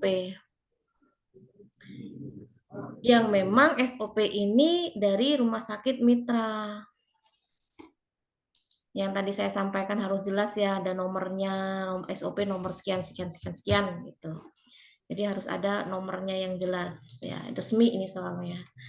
Harus ada nomor SOP. Nah, tadi tabel yang dibuat tadi itu semestinya tidak ditulis di pembahasan, di hasil ya. Bingung nanti orang baca dikira ini hasilnya. Padahal kan ini adalah standarnya. Jadi ini bisa dicantumkan di metode penelitian ya.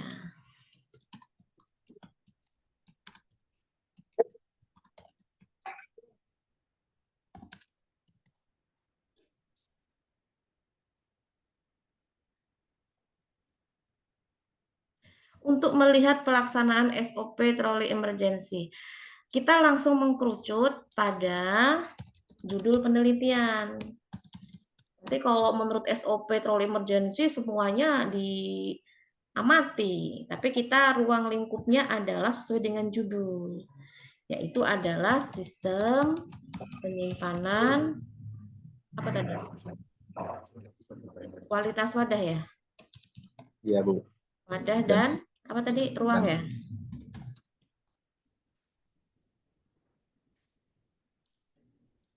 Ruang obat trolley emergency. Nah, nanti kalau disebut sesuai SOP, semua SOP yang ada di situ nanti dikira dilakukan pengamatan semua. Jadi ini disebut dengan batasan ya, batasan penelitian atau ruang lingkup. Jadi penguji tidak akan mengotak-ngatik sesuatu yang tidak dilakukan. Yang pertama apa? Kelengkapan obat dan alat kesehatan. Standarnya seperti apa? Kemudian keamanan wadah obat, standarnya seperti apa? Ini harus ada di bab metode penelitian itu. Kejelasan label dan informasi. Ada nggak keterangannya di situ label rasanya, kemudian aksesnya bagaimana, keamanan dan kebersihan ruang, pencahayaan dan ventilasi, kelengkapan peralatan. Ruang penyimpanan dilengkapi dengan semua peralatan yang dibutuhkan sesuai SOP. Nah, ini nanti kan jadi ini ya, jadi acuan ya. Coba dicari ya.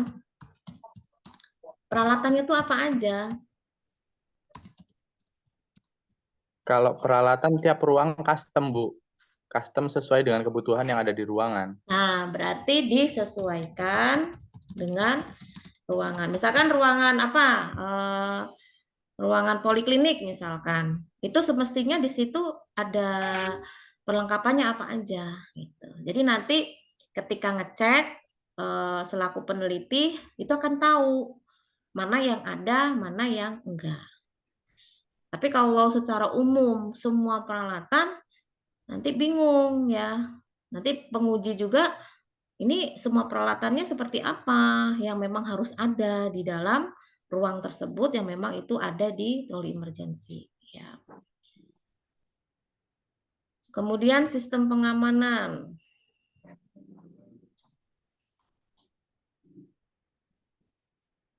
Oke. Nah, baru kita tampilkan hasil. Kan tadi masih bahas hasil ya, karena harusnya ada di bab metode penelitian. Hasil ini bisa dicantumkan data-data yang ini.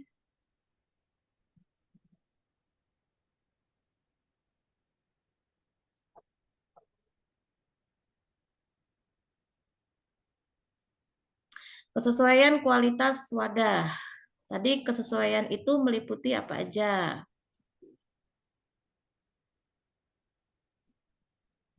Ini maksudnya kesesuaian itu yang poin pertama ini bukan? Iya, Bu. Kelengkapan di ini aja ya, dibuat sama aja ya tulisannya ya, biar nggak membingungkan. Jadi kalau memang di SOP-nya tulisannya kelengkapan obat dan alat kesehatan, berarti penilaiannya pun juga kelengkapan obat dan alat kesehatan.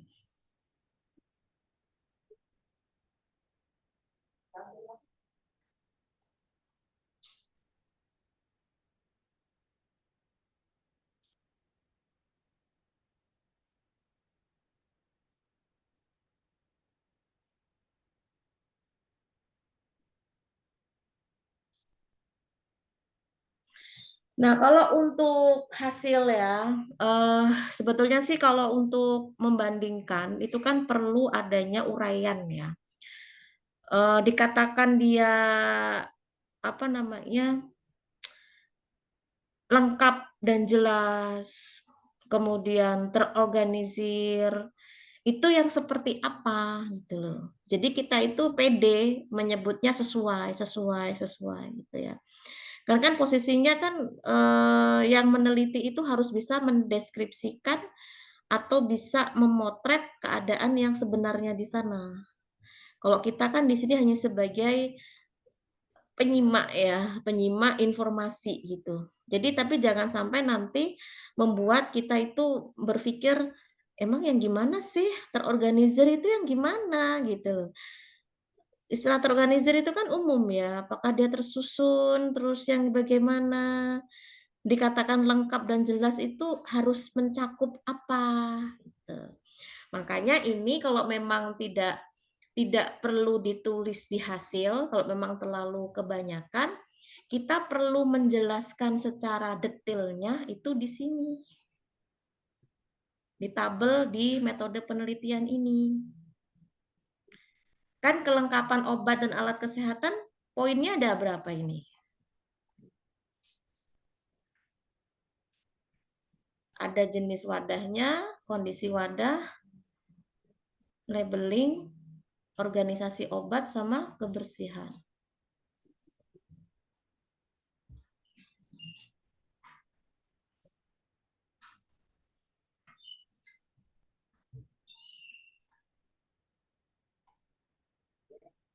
Ini maksudnya tabel yang kedua ini apa ini? Ruang ya? Ruang, Bu. Kan sih itu terpisah, Bu, di bawah gambaran itu.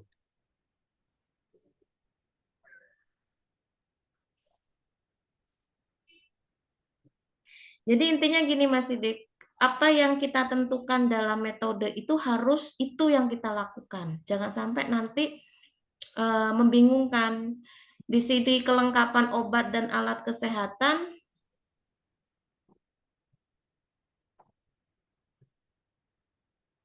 nggak ada alkes di sini alat kesehatan. Sorry, yang tadi itu mana ini?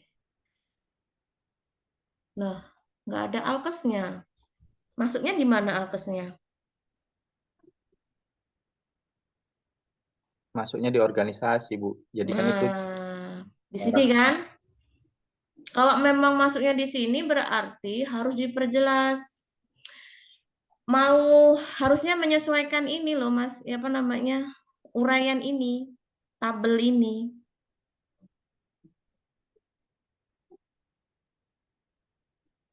Dari poin-poin hasilnya ini. Jadi kita nggak kayak membaca dua data yang berbeda lah intinya. Ini kan sama harusnya. Kaitannya dengan kelengkapan itu meliputi apa aja gitu. Nanti ini pun juga tertulis di sini. Jadi di tabel hasil itu harusnya ditambahin kelengkapan obat dan alkesnya ya, Bu? Gini, pokoknya mana dulu nih yang mau dipilih? Mau pakai format mana?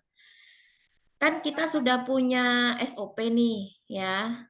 Sebenarnya mudah saja, dari SOP itulah yang akan menjadi bahan checklist kita. Kan kalau dari sini bisa dilihat tuh, kelengkapan obat dan alat kesehatan. Berarti kaitannya dengan apa? Jenis obatnya, ya kan? Alat kesehatan yang dibutuhkan di ruang tersebut sesuai dengan standar. Ya berarti di sini di metodenya ini perlu dijelaskan dulu di metodenya ini. Yang meliputi apa aja. Baru nanti di hasilnya kita menyesuaikan poin-poin yang ada di sini. Satu, kelengkapan obat dan alat kesehatan.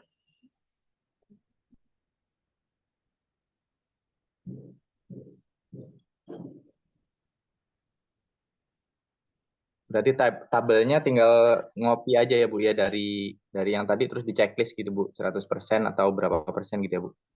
Ya, jadi gini, buat dulu metodenya.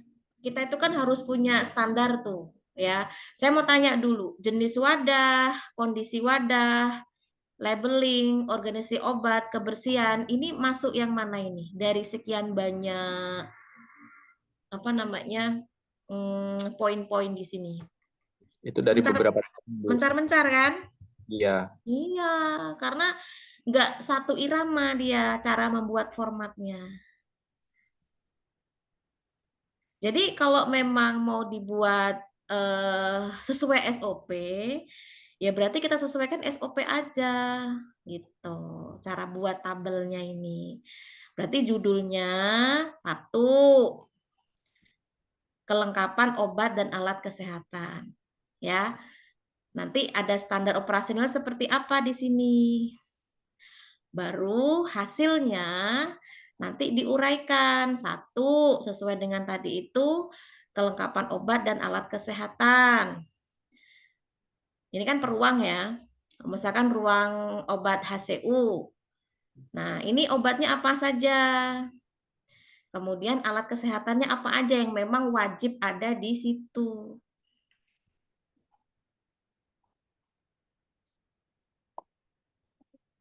Baru kita bisa berani menyebutkan sesuai.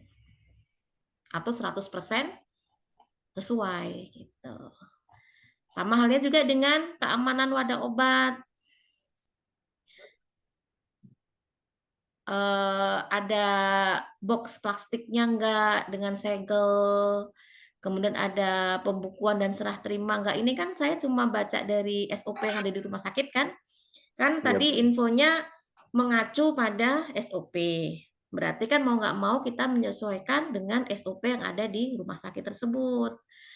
Jadi kalau dikatakan si wadah obat ini sesuai, itu harus mencakup kriteria SOP-nya. Dikatakan sesuai itu yang gimana sih? Kan udah ada rinciannya ini. Iya, Bu. Gitu ya. Misalkan obat-obat yang ada di situ, ya itu terbungkus nggak dengan box plastik ABS dengan segel? Ya, itu nanti didokumentasiin. Jadi kita ngomong sesuai, tapi kenyataannya nggak sesuai. Berarti kan kita mempermainkan atau mengotak-ngatik data ya. Jadi harus ada dokumentasinya. Oke, sesuai. Ada nggak pembukuan dan serah terimanya? Oh, ada. Oh, sesuai. Jadi kita checklist gitu. Jadi nanti di tabel ini ada tabel checklistnya. Sesuai dengan parameter masing-masing setiap poin. Kan beda-beda ini. Ya, kalau untuk yang kelengkapan obat dan alkes, berarti poin checklistnya adalah semua jenis obat dan alat kesehatan yang dibutuhkan ada. Ya, nanti di ruang HCU ada nggak sesuai dengan itunya, alatnya, obatnya. Oh, sesuai, checklist berarti sesuai atau 100% sesuai. Nah, itu di hasil. Keamanan wadah obat tadi yang saya sampaikan. Terus kejelasan label dan informasi. Apa aja yang perlu di checklist? Pertama, label dan informasi mudah dipahami. Ada label lasanya, ada label high alert-nya. Nah, ada checklist itu. Tapi harus tahu dulu mana yang perlu ada label lasanya, mana yang ada label high alert-nya. Biasanya ada di daftarnya, Bu. Nah itu kan, jadi itu nanti bisa di checklist. Jadi kita di hasil ini tidak cuma nulis 100% lengkap dan jelas, itu nggak cuma itu. Ada apa label lasanya checklist, label high alertnya checklist, berarti sesuai. Tuh. Kemudian apa lagi? Kemudahan akses.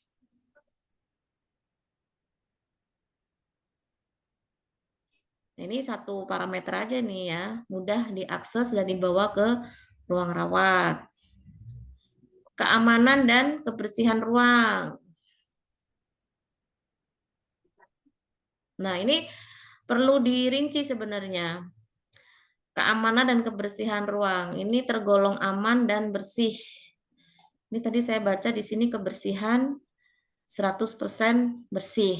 Ya, ini standarnya gimana? Bersih itu yang seperti apa? Cuman dilihat aja sih, Bu. Kelihatannya.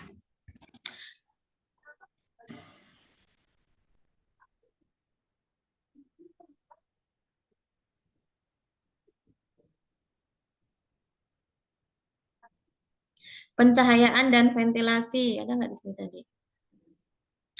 Di kualitas ruang obat ya? Iya, Bu.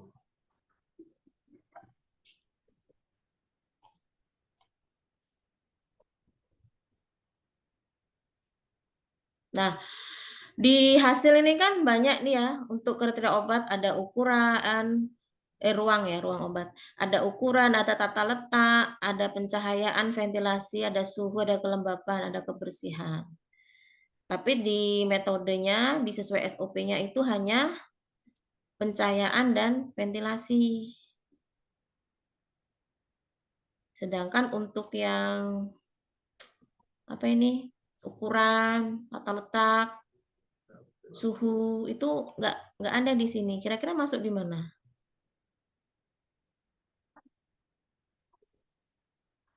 Ukuran itu nambahin, Bu. Nggak ngelihat di SOP emang. Nah itu.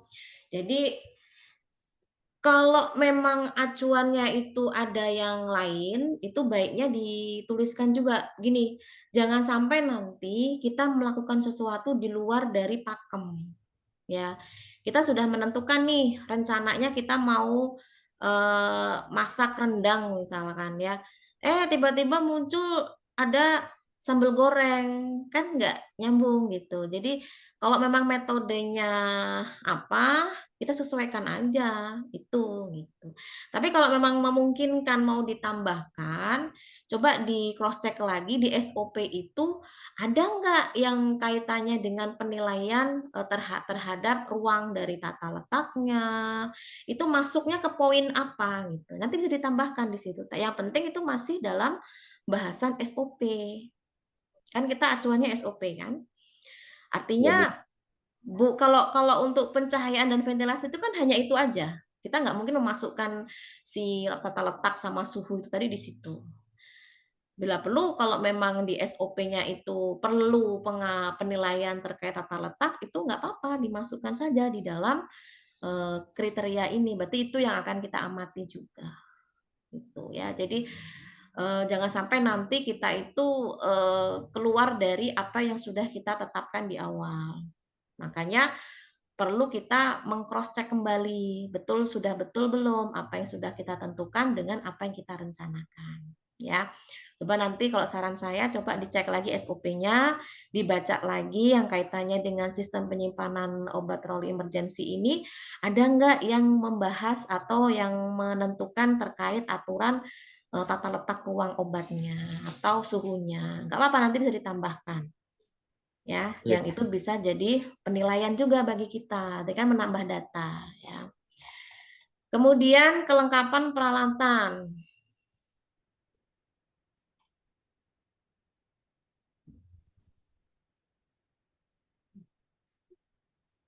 Ruang penyimpanan dilengkapi dengan semua peralatan yang dibutuhkan sesuai dengan SOP. Ini masuk yang mana?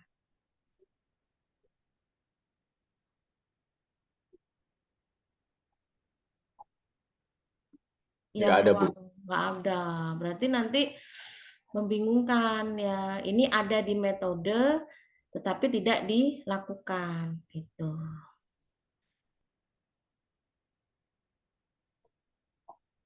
Ini sebenarnya hampir sama kayak kelengkapan ini enggak sih? Kelengkapan alat kesehatan ini, peralatan? Iya enggak? Apa di luar alat kesehatan yang ada di kelengkapan peralatan? Sama, Bu. Harusnya sama. Nah, itu coba di ini lagi ya, di filter lagi. Kalau memang sama, dijadiin satu aja. Ya, Bu. Oke, terus apa lagi nih? Sistem pengamanan. Berarti masuk ke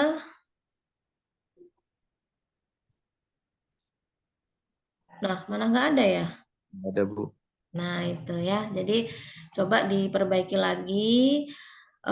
Saran saya dicek lagi SOP-nya khusus yang berkenaan dengan sistem penyimpanan kualitas wadah dan obat ruang ya, dan ruang, karena ada kualitas wadah dan ruang.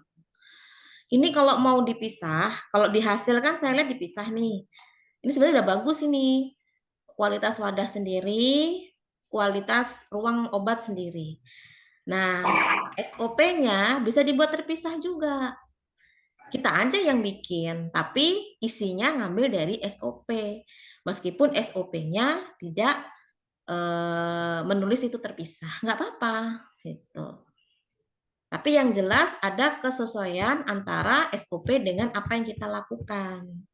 Karena kan yang menjadi acuan adalah SOP tadi di metode. Jangan sampai nanti apa yang di SOP harus dilakukan, kita nggak melakukan itu untuk pengamatan. Tuh. Ya, Mas Sidik ya? Ya, Bu. Mungkin itu dulu. Saya belum berani masuk ke pembahasan kalau hasilnya belum fix. Pembahasan itu hanya mengikuti hasil. Ya, nanti kalau hasilnya sudah oke, baru bisa kita tentukan untuk pembahasan. Tapi yang jelas saya mau ngasih gambaran dulu ya, supaya nanti bisa sambil dicicil. Yang namanya pembahasan itu harus sesuai dengan hasil yang disampaikan. Ya, anggaplah tadi tabelnya itu sama dengan poin-poin yang di sini. Jadi kalau poin-poinnya itu pertama tentang kelengkapan obat dan alat kesehatan. Nanti Mas Sidik uraikan seluruh ruang di rumah sakit mitra memenuhi syarat sesuai berdasarkan kelengkapan obat dan alat kesehatan. Kalau memang hasilnya 100% semua, ya.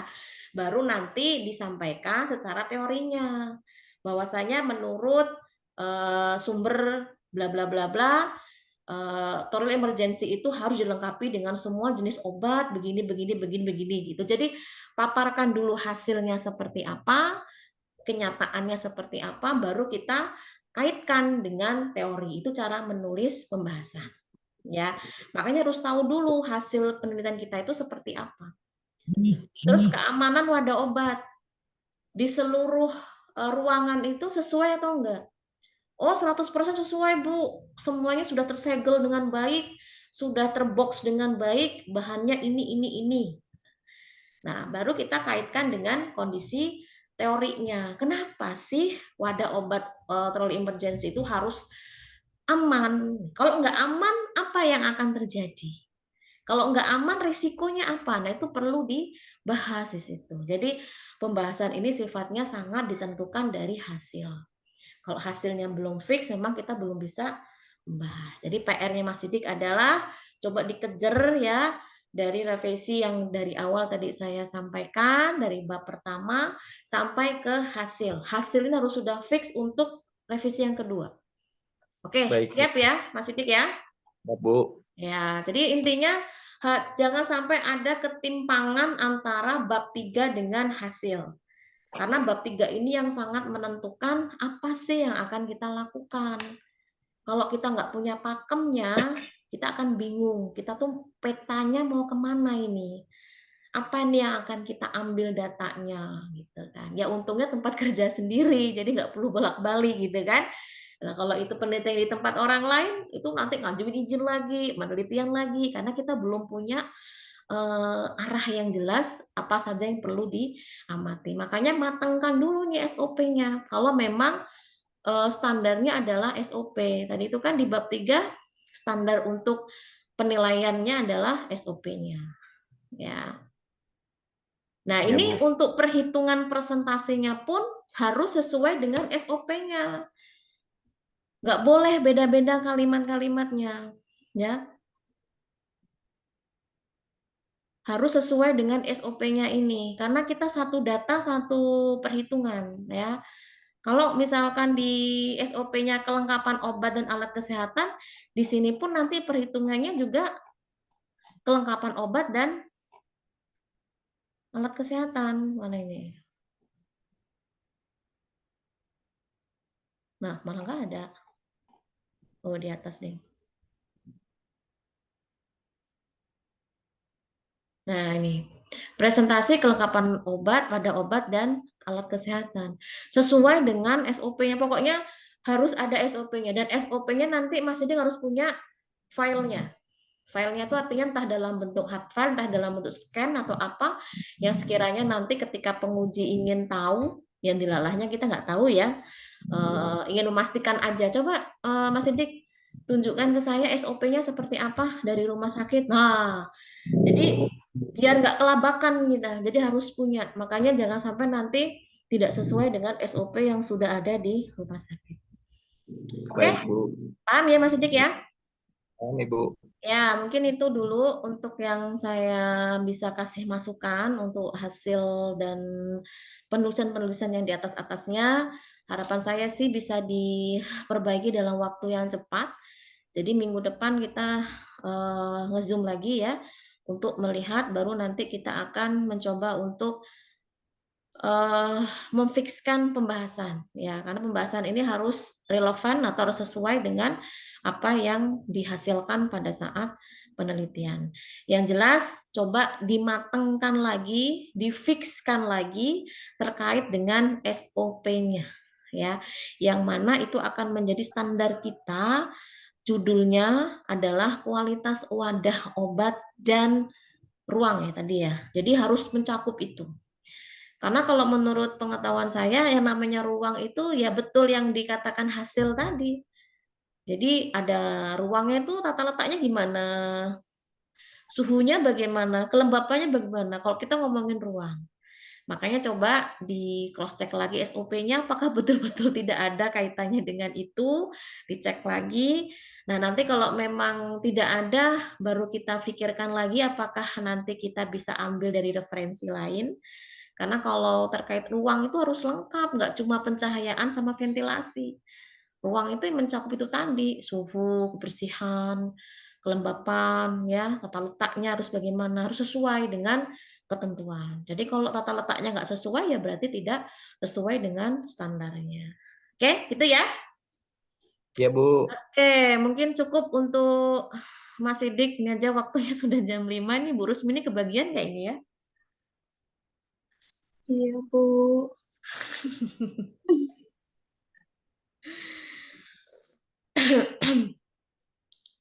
Oke, Mas Sidik saya cukupkan dulu.